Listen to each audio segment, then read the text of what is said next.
Brian Brown, 2 from 2 out of 2 weeks, but it looked like in tonight you really got your move going in the heat race when you ran down a World of Outlaw competitor.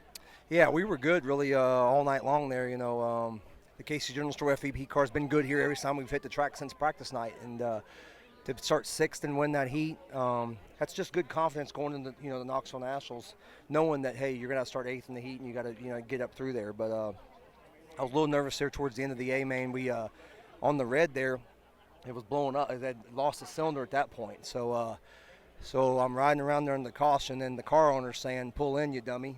The driver said, "No, we ain't going to pull in." So the driver won this one, and thankfully our engine builder, Charlie Garrett, gives us a great power, but the longevity to be able to make 8 laps on 7 cylinders. So 46 win and never gets older, I can promise you that. And in that feature race, you were duking it out with Josh Schneiderman. How'd that go down when you finally got by him and then he just checked out?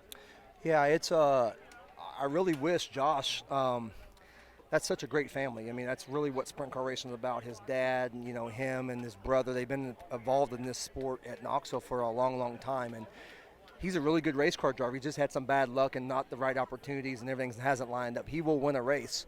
I wanted him to win, just not when I was in it. So he did a good job, and he was setting a really good pace. And I didn't get the best start in the world, but I was able to. A key point I feel like is when I got by Parker Price Miller and could get to the bottom.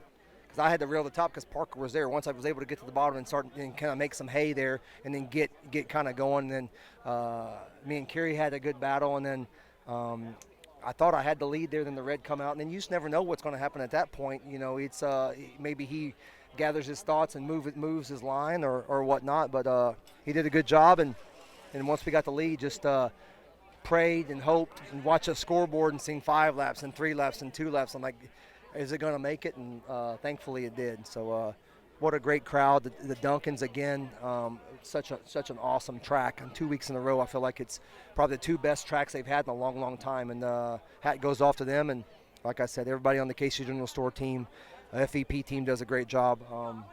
My crew chief, Chad Morgan's been with me for 10 years. Nate Steinhaus, my dad, Robert.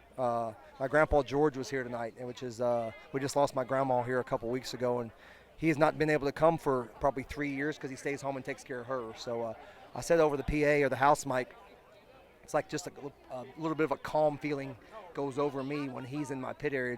He just kind of keeps me calm. And so hopefully we can schedule him for that week of August if he ain't got nothing going on. Well, that's awesome. And then I've been asking every driver the question, what's been the breakfast that's been keeping you winning?